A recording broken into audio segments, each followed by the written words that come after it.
Federal government unveils compensation scheme for injured disease workers.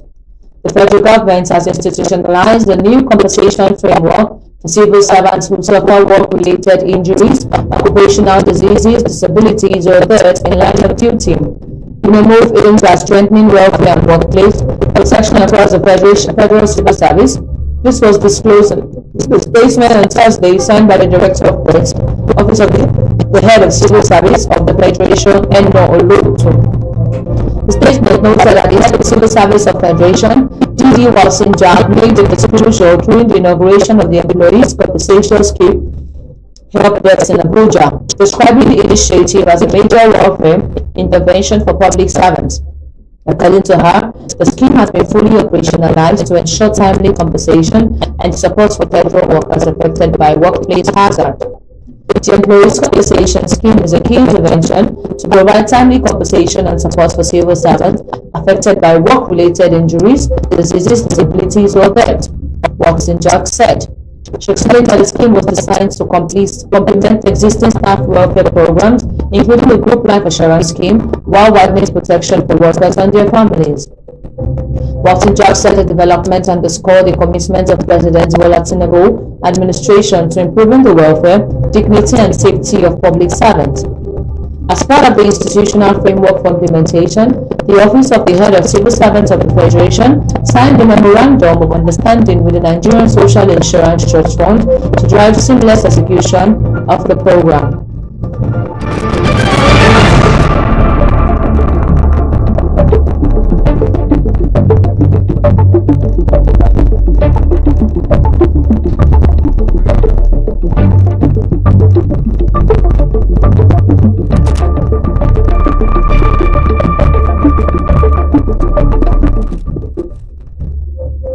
Drug trafficking. NDLEA secures final forfeiture of Lagos property. The Justice Musa Kakaki of the Federal High Court in Lagos has ordered the final forfeiture of a property located at 40 Okechukwu Maduoke Street, Southtimes Estate, Okota, Lagos State, over his alleged link to proceeds of drug trafficking. The order was made on Thursday in suit number FHCL MISC 1342-2025. Following an application by the National Drug Law Enforcement Agency. Moving the application, NDLEA Counsel Ibrahim Abu, the commander of narcotics, told the court that the motion was brought pursuant to relevant provisions of the Public Constitution of the Federal Republic of Nigeria 1999 as amended, and the Proceeds of Crime Recovery and Management Act 2020. A liquidation officer of the NDLEA Prosecution and the Legal Service Unit at the Muritala Mohammed International Airport Strategic Command. The property sought to be forfeited and is reasonably believed to have been derived from unlawful activities, to wit, drug trafficking. Abu submitted. He further informed the court that an interim preservation order has earlier been granted on December 10, 2025 in newspapers and published in national newspapers in compliance with the law. The said order was advertised on December 18, 2025, he said. Since that publication, no individual or entity has come forward to lay claim to or show interest in the property. According to him, the absence of any objections or claim reinforced the agency's position that the property was liable to final forfeiture.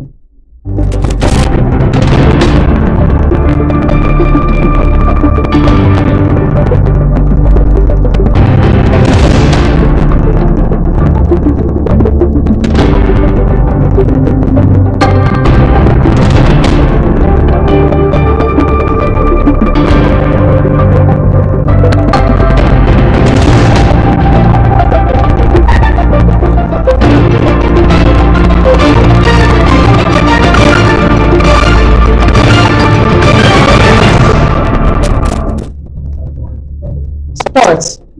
TCL. NCDNB backs Falcon Golf for WCGC 2026. TCL Technology and NCDNB have thrown their weight behind Falcon Government Development Company for its successful 2026 World Corporate Golf Challenge. Even as more corporate organizations and individuals have signified interest in being part of the 2026 edition. Revealing this in a conversation with newsmen during the week, Remi Olukoya, the Chief Executive Officer of the Falcon Gulf, emphasized that these partnerships are aimed at delivering a world-class experience, blending high-level competition with corporate relationship building.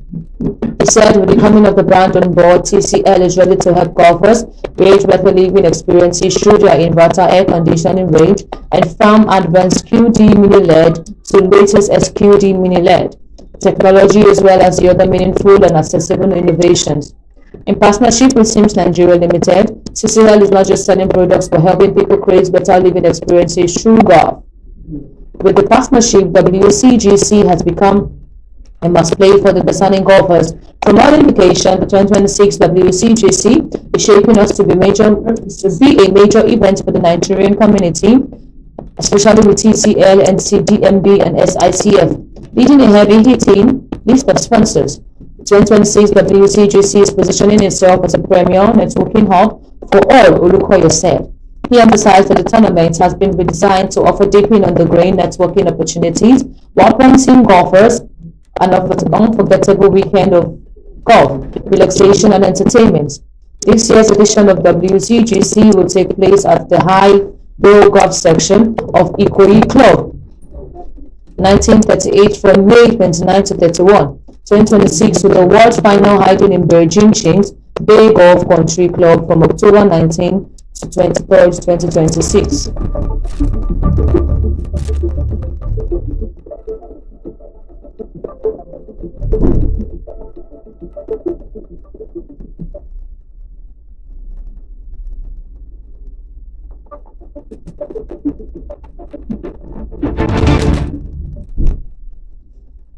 Adam calls for urgent reset in Nigerian football. Adams has called for a decisive reset to the Nigerian football, urging stakeholders to shift from regret to responsibility following the Super Eagles' failure to qualify for the 2026 FIFA World Cup. The Sevilla striker insisted that the conversation must move beyond disappointment to urgent action, warning that another missed World Cup, this time in 2030, would have serious implications for the country's football identity. Speaking via La Liga, Adams stressed that the rebuilding cannot be postponed, describing preparation as a continuous process that must begin immediately, both on and off the pitch. We are motivated to make sure we don't disappoint ourselves and Nigerians again, Adams said. Another miss will take a very big toll on Nigerian football. Preparation starts now. It starts every day leading up to 2030. Nigerians' absence from the next World Cup mark a second consecutive failure to reach football's biggest stage. A sharp contrast to the nation's proud history since its debut at the 1994 FIFA World Cup. Adams believes that the legacy now places a clear obligations on the current generation to respond with urgency and accountability. The 24-year-old also emphasized that responsibility extends beyond the players to administrators and decision makers, noting that meaningful progress will depend on alignment between the technical crew, the squad, and the Nigerian Football Federation. Despite the setback, Adams says the platform in London, where they will face Jamaica, India, and Zimbabwe. A platform he views as an opportunity to restore confidence and set a new direction for the team.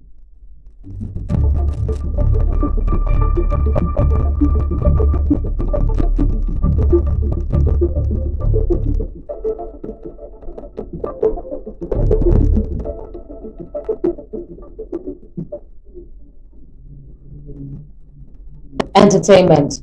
Robbie Ekpa rejects $100 million demand for to fight Mayowa Lambe in court. The media personality Robert Ekpa has rejected the cease and desist notice issued by his estranged wife on air personality Mayowa Lambe, describing her $100 million through his lawyers at TAP Legal Services, posted his response on his official Instagram handle on Thursday, a day after Lambe's legal team published the original notice demanding he retracts claims he made about her on the Honest Bunch podcast. The letter dated April 23rd and signed by M.M. Obong was addressed to Chinedu Waneri of Anne's Lam. He acknowledged receipt of the original notice, but said their clients particularly denies the allegation as presented and takes strong exceptions to the characterization of the statement as false, malicious, and defamatory.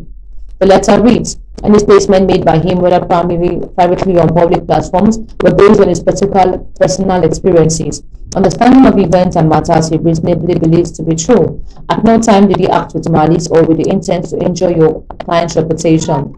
It further raised the issues reference arise from a complex interpersonal relationship, the facts of which cannot be selectively presented to construct a misleading narrative against our client. On the 100 million naira damages demand, the letter reads, your demand, particularly the request of the 100 million naira in damages, are viewed as excessive, unfounded, and premature. It added that the ultimatum imposed by Lambert's legal team was unreasonable and inconsistent with established legal practice, especially in a matter of this nature involving disputed facts. Esther's lawyer also disclosed that your client possessed documentary and testimonial evidence that directly contradicts several assertions in Lambert's notice, including communication records of interactions and other materials, which they said would be presented at the appropriate time and forum.